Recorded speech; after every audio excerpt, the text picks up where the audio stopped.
OBD de trouble code description technique circuit de commande d'air de ralenti élevé. Qu'est-ce que cela signifie?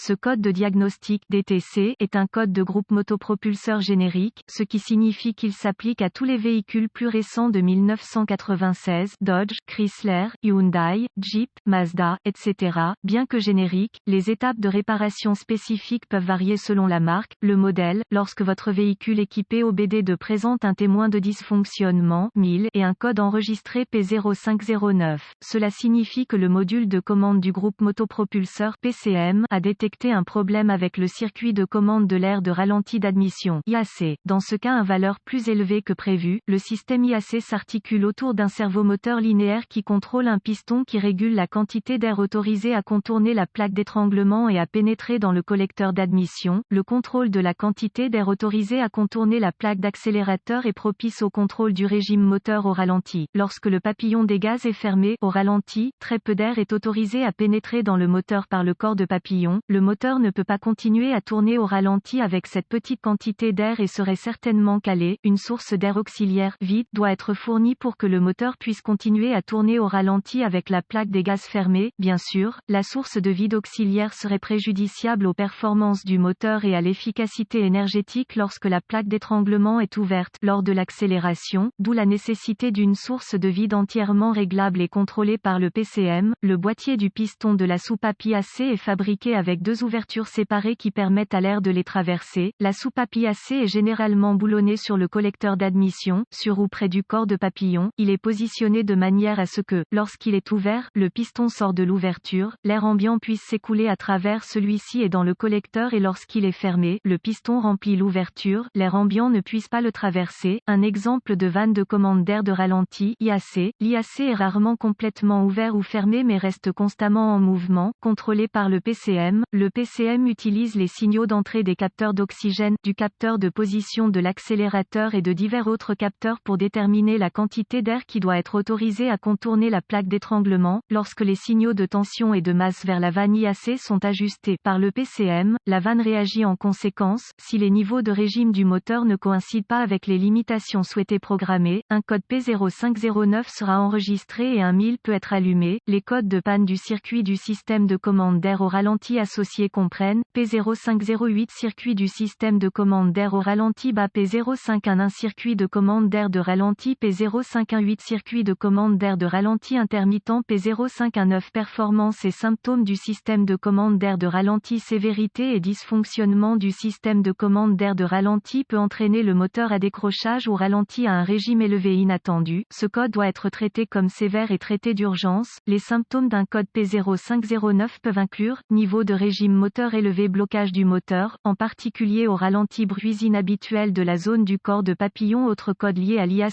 les causes possibles de ce code incluent moteur, soupape IAC défectueux, fuite de vide du moteur, commande IAC ouverte ou court-circuité, câblage ou connecteur, accumulation de carbone dans le corps de papillon ou la soupape IAC, erreur de programmation PCM ou PCM défectueuse. Procédure de diagnostic et de réparation. Un bon point de départ est toujours de vérifier les bulletins de service technique TSB pour votre véhicule particulier. Votre problème peut être un problème connu avec un correctif connu publié par le fabricant et peut vous faire économiser du temps et de l'argent lors du diagnostic. Afin de diagnostiquer un code P0509, j'aurai besoin d'un scanner de diagnostic, d'un voltomètre numérique DVOM et d'une source d'information fiable sur le véhicule. All Data DIY fera l'affaire. Je pourrai commencer par examiner tous les câbles et connecteurs électriques du système IAC et réparer ceux qui sont endommagés, corrodés ou brûlés. Je voudrais également vérifier le moteur pour toute fuite de vide qui pourrait contribuer à un niveau de régime moteur incontrôlable. Si vous trouvez des fuites de vide, réparez-les et revérifiez le système.